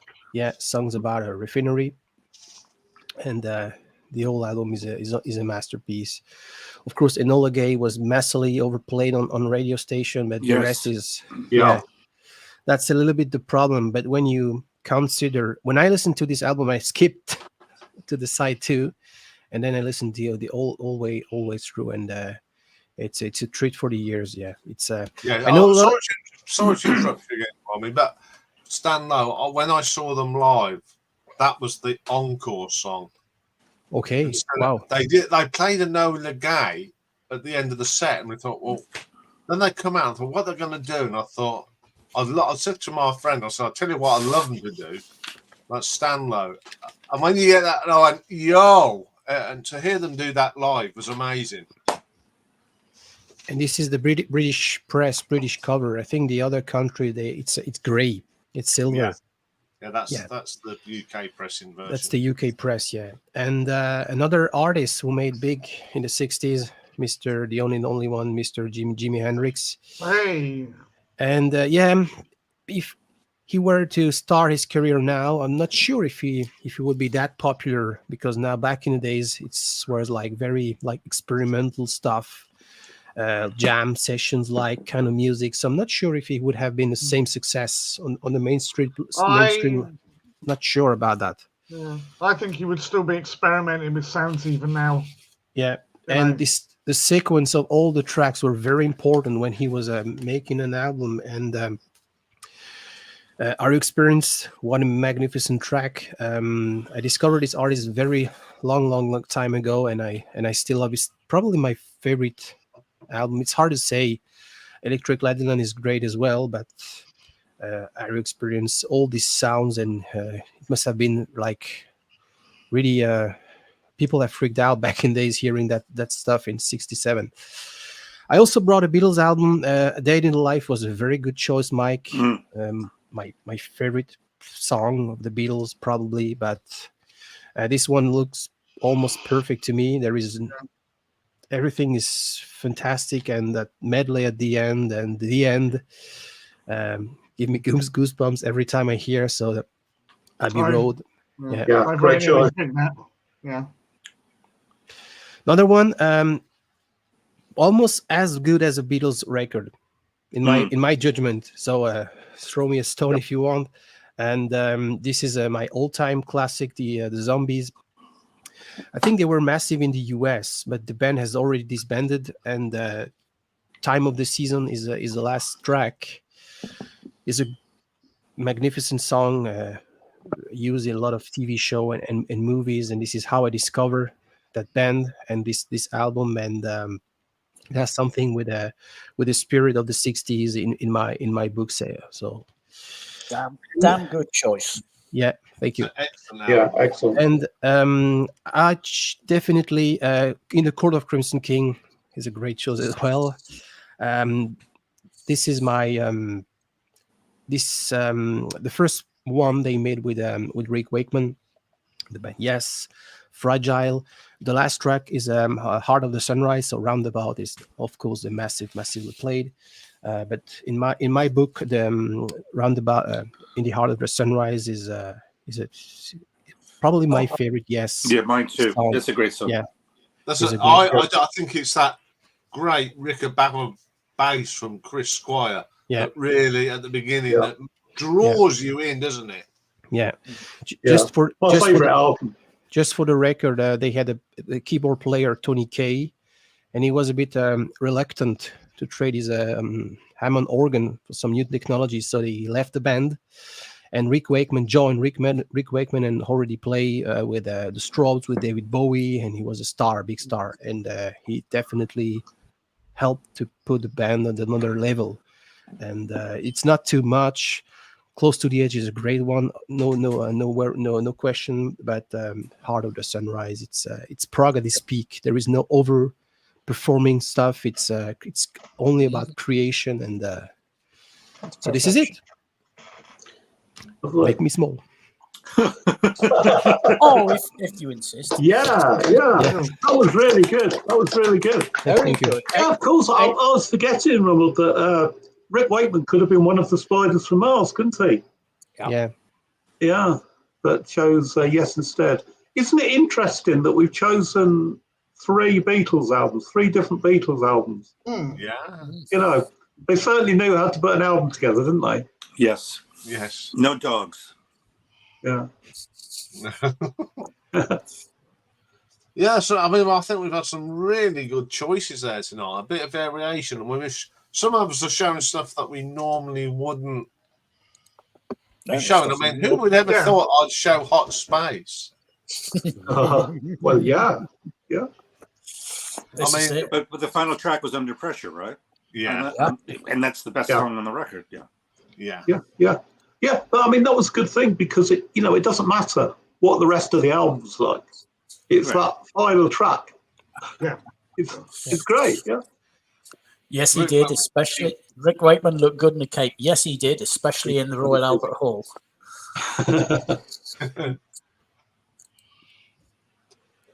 Anyway, holding's nearly over for us in the UK. What's that? Still got 8 minutes. General election polls. With our general election. Yeah. Dawning of a new era. Yeah. Yeah. And, I mean, I think we're mad, but America's got. I mean, poor old Joe. I know. Well, not just that. What one of our viewers was saying.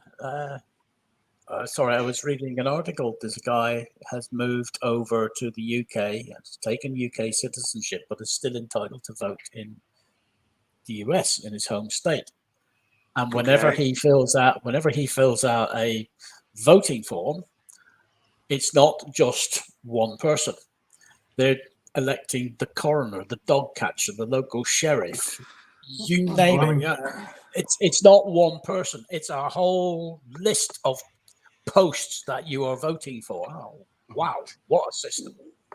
Well, but it's kind of, but that's on the state level, which for me, it's kind of like disingenuous because you don't live in that state anymore, right? And you're not paying, unless you're keeping a home there, you're not paying state taxes. So why vote for state issues if you're not a part of the state anymore? I think he still has property. From what I was reading, he still has property there. But I found it interesting, the variation. I mean, even whenever we vote in a local election for your local council or whatever, we don't go down to the level that the US does. Yeah.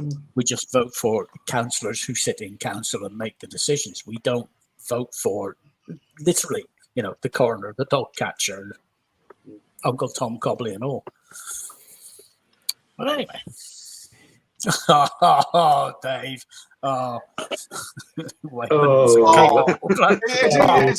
Is he just being he's being shooting Dave. loud? He's being Dave. Anyway, guess what's coming up on the screen now? Oh, it's whale. It's Hey! Misfortune. I've not Okay. had anything onto it this week. It's just what was from last week. So we've got the opening gambit, the greatest hits, instrumentals, one of the few, colours, single memories, favourite colours, and blind buys. So let's see what Rocky wants us to show next week.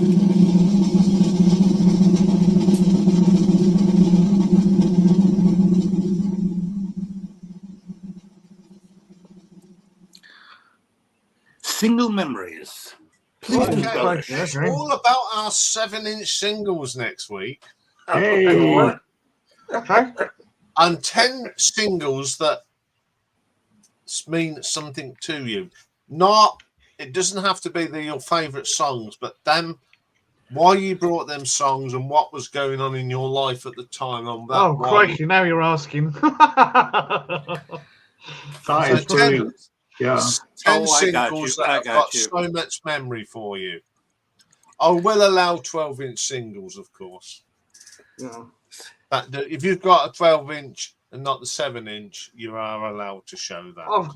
I've got plenty of records I can show. I don't know if I can remember what they were associated with necessarily, though. Oh, there's something for you to dive into next week. Oh, okay. So you mean like that's the day that Susie Cream Cheese broke up with me, and I was very melancholy. So I went to the record store and I bought this single. That sort of thing, yeah. That Oh, is. So it can be happy memories, sad memories, and just fond records. yeah. And I suppose if you haven't got a memory attached to it, make one up. Yeah. Oh, Or if you just like the damn single. Yeah. a lot of them. My problem is a lot of songs I've got memories of I don't necessarily own. If that makes sense. Well, that's okay. Yeah. No, I got to go with. I got the only one. Yeah. I'll have to have a good think. It's right. When your memory's a bit like Swiss cheese, sometimes it's difficult to remember. Yeah. I think also, Jason, like if you can show an album that's got a single on it, because I mean, often yeah. we buy albums because of a single, don't we? Very Yes. true. Very true. Okay, that's Yeah. a good point. So I think that's a good one. So if it's got to be a single on album. You didn't actually buy the single, but as Mike said, if that prompts you to go and buy out the album, because that's what we used to do, didn't we? We liked a single. We would go and buy the album. I don't know why we did that. Why did we do that? I don't know. I mean, because when I was a teenager, it was more sort of one of us would buy the album and the rest of us would buy a C90 cassette tape. Yeah, that's it. And everyone we'd share it. Yeah. I mean, sometimes it was the fact that the singles came out before the albums did. So you didn't know there was a necessary.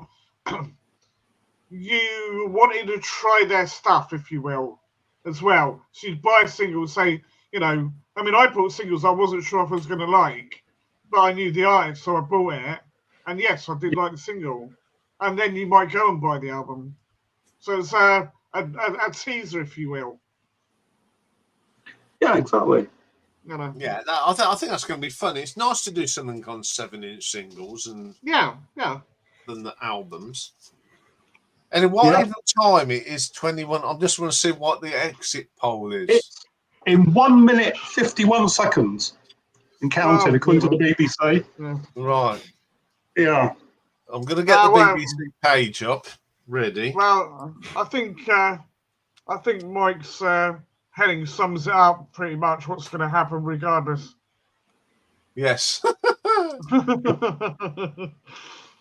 We're all screwed, whatever. Right, I've got it up ready. Sorry. It comes. I mean, it's not going to be the same because normally we used to sit there and watch. It'd be David Dimbleby, wouldn't he? He'd be. Oh yeah. Yeah. That's right, David Dimbleby and Robin Day. Right, yeah. And old Jon Snow and his Jon swingometer. Snow, yeah. Yes, I exactly. watched with a all bit his- on YouTube from the 70s, and the swingometer, there was Oh, yeah. some bloke with a bit of string. Yeah, What it's you made got on of your cardboard, shirt wasn't there, it? Yeah. Right What now, colour- what hold do it you got on in your place shirt? then. I'm sorry. Right, sorry, Michael. Sorry. What's that on your shirt? You're wearing a big postage stamp. In what honor is that? of Independence Day. And that is what? Man on the Moon? What is that? Yeah, this is a shirt that I brought at the Space Center in Florida. Oh, And I thought I'd wear it today in honor of our American friends. very thoughtful of you. I've done quite a bit of American this week, haven't I? Yeah. I've done my I have red, white, and blue Willow patch. t-shirt. Where- Oh, yeah, Hey. that You know? T-shirt. I love that T-shirt, Michael. Yeah, I do. Well, today it was with my mate Lee's birthday. We've been friends for about 40 years. Mm. Yeah. And I thought I wanted to do something really special for him. Now, remember when I did a status quo thing and I did a picture of the whole band, all the people that have been in the band? We have it. Oh, Yeah. Labour, the prediction is Labour 410, Conservatives 131, Liberal Democrats 61, Referendum 13, the SNP 10, Plaid Cymru 4, and the Green Party 2. It's a tsunami. It is. Reform have got predicted 13 seats. For Yep. reform, yeah. God, Jeez. please, God, don't let Farage be in the chamber, please. He will be, won't he? Yeah. I mean, Clapton was their number one. And it'll be 30p Lee as well, won't it? That is a... I've never known anything like that. I hope the leader of the house, or whatever, smacks him upside the head with that big stick. Wow. Yeah. I'm Well, glad. we'll see what the Portillo moments are tonight. I think there'll be quite a few. I think I'm gonna say Rishi will lose his seat. Well, given that there's a majority of 270, yes. Yes. Rishi, I think Jeremy Hunt will go. Yeah. Good job and all. Well, before the end, there was an announcement of the life peerages for the dissolution. Yeah. So you've got new life peers are Sir Graham Brady, chairman of the 1922 committee, Chris Grayling, Secretary of State for Transport, Dame Eleanor Lang, she was Deputy Speaker of the House, Craig McKinley, he was an MP for South Thanet, Theresa May, Alok Sharma, he was the Secretary of State for Business, Energy and Industrial Strategy, and Liam Booth Smith, lately the number 10 Downing Street Chief of Staff. Life peer, you've got to be bloody kidding me. From the Labour Party, Margaret Beckett, John Cryer, Harriet Harman, Margaret Hodge, Kevin Jones, Barbara Keeley, John Spellar, Dame Rosie Winterton. They're all former MPs. Dame Rosie Winterton was a Deputy Speaker. There's one from the Lib Dems, one from the Ulster Unionists, and there's 2 crossbench peerages. But at least it's not as bad as Liz Truss. No, I was just thinking that. You know. I reckon she's going to lose her seat. Oh, Yeah. yeah. I don't know. The area where she is, she might just They just want rid of. Yeah. No. I think I Penny think, Morgan will go, Greg Shapps will go. There's going to be no one left. yeah. Rees Mogg is a favourite to go as well, isn't he? Yeah, but he doesn't care, does he, really? Nanny will be so upset. Well, he'll have a job on GB News, so he'll be all right. Oh, yeah. Well, they all will be, won't they? They'll all be okay. But this The private sector will scoop them up. I don't know. The amount of faux pas that have been going on being caught being bribed, being caught making bets, breaking the rules on broadcasting. Is there a Conservative MP that has any integrity left? Dunno. Is there an MP that's got integrity left? No. Anyway, that was our only time with talking about politics, unless when we get to the presidential. Anyway, folks, it's that time of the night where we are going to show an album for all the thumbnail. Yes. One up, two up, three up, four up, five up. A little bit closer, Jason. A little bit closer. That's it. 3, 2, 1. Thank you very much. Thank you. Lovely job. Anyway, I am gonna cut this one a little bit shorter than normal because I'm still not 100%. No, Happy. fair enough. I've got a busy day tomorrow. And B, you want to wake up early to see Rishi go get kicked out. Not really. I've got a little bit of a meeting with someone tomorrow about some stuff we're doing, and I've got going out for lunch with Lee because of his birthday today, and I should be on Simon's live stream tomorrow night from 8 p.m. And all I've been told is it's just a relaxed chinwag. So if anyone wants to join us on there, that's where we'll be. Yes, I think I might. I was all geared up to join him last week, but it didn't transpire in the end. No, but I'll be there for tomorrow. Likewise, I fell asleep in front of the TV. So once again, lovely to see Ramold again. It's always a pleasure having him up. Nice to see Michael as ever with his philosophical look on things. Jason with his carry-on comedy is now becoming a bit of the furniture, I think. Do you think, chaps? Absolutely, yeah. The footstool. He's as Michael says it, he's very British quips. Yeah. Yes. I'm sorry for people who don't get it. I've got a weird sense of humour. You don't say. And of course, my usual stalwart now, Mike, is always bringing his thing, and Dave, of course, and we will see you all next week under a new government. And happy birthday to Lee. Yes. Happy birthday, Lee. And good luck for the football against Switzerland, guys. Oh, yeah. I just hope it's going to be watchable. You know, it's been a bit of a chore so far, hasn't it? Yeah. Yes. So thank you very much, folks. We'll see you all next week. Bye. Take care.